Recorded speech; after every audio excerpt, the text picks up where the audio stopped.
네, 반갑습니다. 편경장입니다. 제가 저번 시간에 언급을 해드린 것처럼 폴카닷이 20%가량 상승을 해주면서 단기적인 수익을 얻을 수 있었는데, 이 상승폭이 리플의 시총을 추월하는 데까지 이어졌다고 합니다. 네, 그래서 지난 시간 방송에 나간 기준으로 19%에서 30%, 어제 방송이죠. 이 19%에서 30% 상승한 수치입니다. 여기서 매수를 하신 분들은 현재 수준에서 적정량을 매도하셔도 좋습니다. 일단 수익 축하드리고요. 이 기사에서는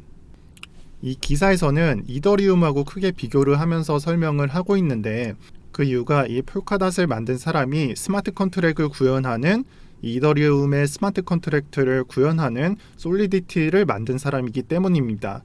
그리고 폴카닷의 경우 이번 투자에 있어서 이 디파이라고 하는 부분을 저는 크게 생각을 해달라고 말씀을 드렸잖아요. 또한 주목을 하라고 제가 말씀을 드렸었고, 이게 20년도 디파이 열풍에 있어서 현재까지 크게 영향을 미치고 있는 부분이라고 해석을 해주시고요. 참고로 이번 흐름은 리플이라는 것이 다오 플레이어를 통해서 금융권에 도전을 하면서 사람들로부터 몰린 이 투자금이 빠져나가게 되면서 폴카닷 그리고 다른 부분으로 채워지게 되면서 현재의 형태를 나타내고 있다라고 이해를 하시면 될 것 같고, 그래서 앞으로 계속해서 리플과 폴카닷, 라이트코인까지 1분기에는 시세 역전이 계속 될 것이다 라고 여러분들은 이해를 하시면 될 것 같고요. 그 다음 자료는 시장에 엄청난 화제를 보이고 있는 자료입니다. 이더리움 자료고요. 해당 트윗에는 이더리움에 대해 디맨드 해즈 스카이 로켓티드라고 의역을 해드리자면 수요가 폭발적으로 증가하고 있다 라고 설명이 되어 있습니다. 그래서 아래와 같이 거래소의 이더리움 보유량이 현저하게 떨어지고 있다는 걸 여러분들은 체크를 하셔야 되고, 또한 48시간 만에 27%가량 하락을 했다고 합니다. 이 보유량을 말하고 있는 겁니다. 그래서 암시하고 있는 자료가 있는데, 여기 보이시는 비트코인에 대한 자료를 암시를 하고 있어요. 지난 비트코인의 급등 사례를 예로 들면서 공급이 부족해지고 수요가 늘어나면서 이 가격이 폭등하는 그런 예를 들었는데, 그래서 해당 기사가 말하고 싶은 건 이 이더리움의 경우에도 비트코인과 똑같이 전개될 수 있다. 언제?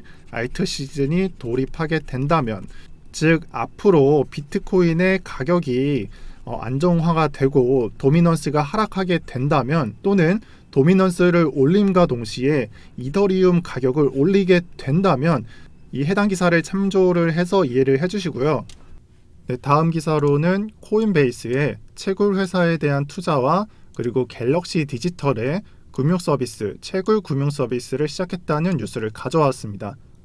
그래서 이 두 기사로 알 수 있는 것은, 이 기업들이 암호화폐에 대해 폭발적으로 늘어나는 수요를 이득으로 챙기기 위해서 여러 서비스들을 준비하고 있다라는 것을 정리를 해주시고요. 그리고 그 다음으로 이번 뉴스에 제가 중요한 뉴스를 하나 가져왔는데, BSN은 중국의 회사입니다. 그리고 다음 뉴스로 굉장히 중요한 뉴스를 가져왔는데, 중국의 회사 BSN이 CBDC, 중앙 디지털 화폐를 본격적으로 테스트하며 실행을 알리는 이 로드맵이 공개가 되었다고 합니다.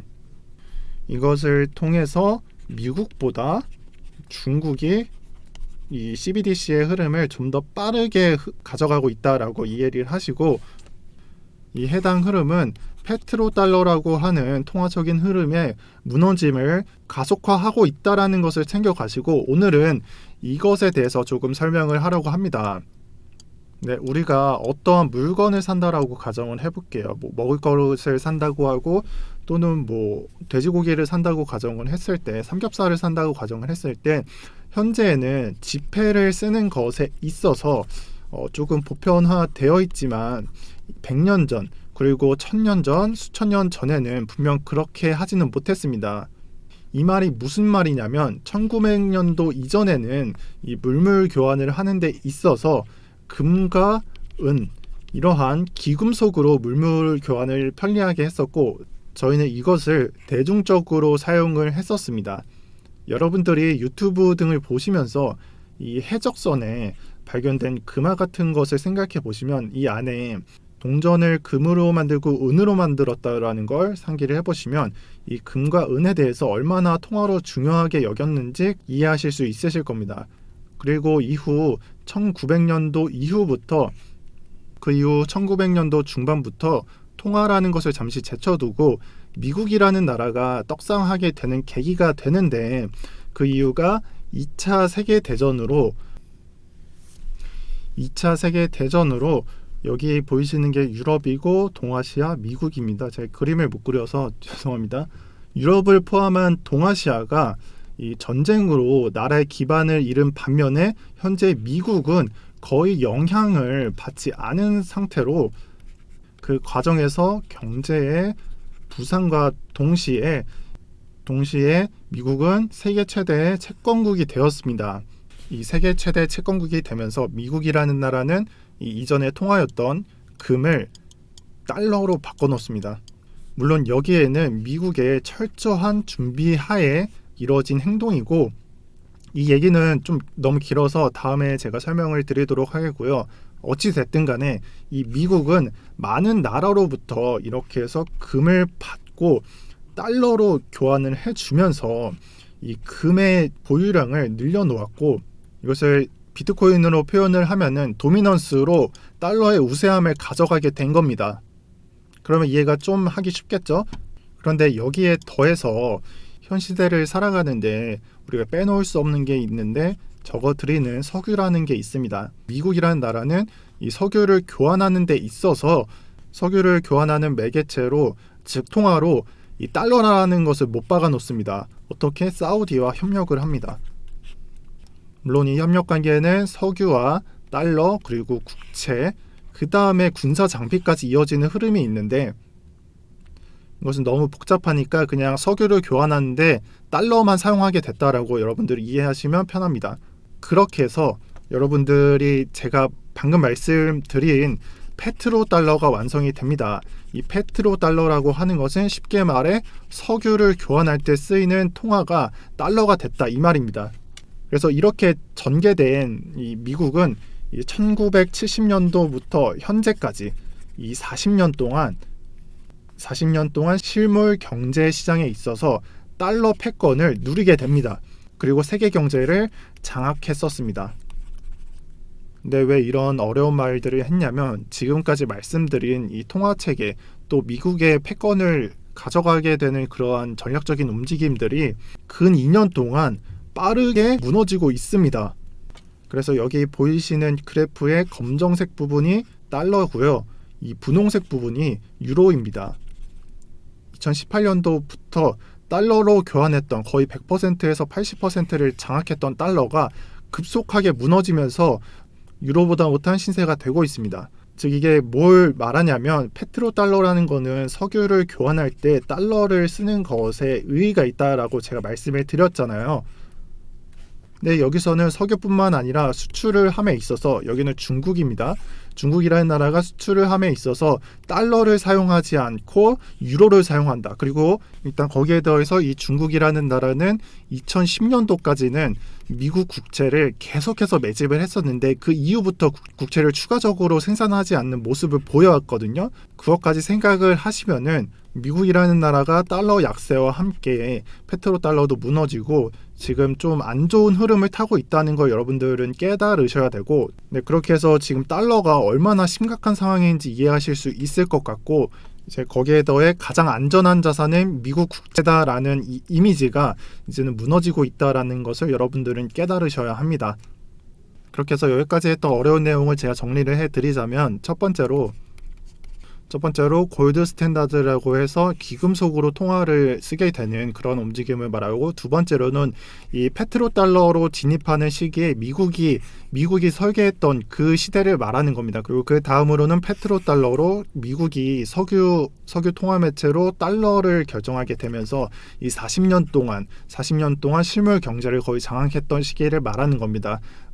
지금 현재는 그 페트로 달러라고 하는 것이 무너지고 있다라는 것을 여러분들은 이해를 하시면 될 것 같습니다. 현재 흐름을 여기까지 이해를 하시고 이 세계 각국이 CBDC 이 중앙 디지털 화폐의 완성 속도에 비해서 미국의 준비가 지금 늦어지고 있잖아요.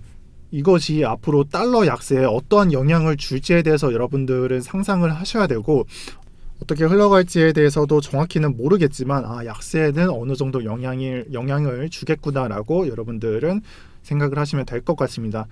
제가 평소에는 이렇게 어려운 내용을 정리를 안 해드리는데 여러분들이 이것을 모르시고 제가 그냥 단순히 CBDC가 늦어지니까 달러가 좀 약간 약세가 되겠다라고 말씀을 드리면 이 사람은 뭐하는 사람인데 이런 말을 하는 거지 라고 생각할 수 있을 것 같아서 제가 오늘 이렇게 정리를 해드렸고, 만약 이 내용이 어려우신 분들은 댓글에 적어드리는 평경장방 들어오셔서 느리지만 좀 천천히 습득하시는 것을 추천드리겠습니다.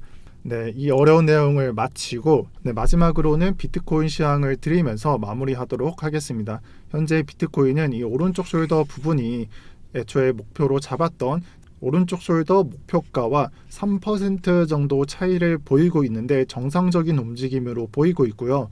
이 이후 예상되는 움직임으로는 이 오른쪽 숄더 부분을 아래로 완성시키는 첫 번째 움직임, 그리고 이대로 횡보하다가 41,000달러에 이렇게 위로 올리면서 이 두 개의 쌍봉을 이루는 모습까지 예상해 볼 수 있겠습니다. 그렇게 해서 오른쪽 어깨의 완성 또는 쌍봉의 완성, 이 두 가지 시나리오를 말씀드리는 이유는 이 비트코인은 하락할 수도 있고 상승할 수도 있다라는 것을 표현하는 게 아니라 지금 보이시는 초록색 선대로 상승세를 가져갈 수 있는 패턴이라는 걸 말씀드리겠습니다.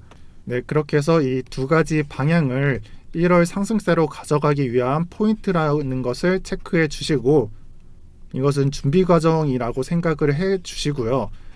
그리고 만약에 이번 달 비트코인이 최대 조정을 밟을 의사가 있다면 이 3만 달러를 깰 것입니다.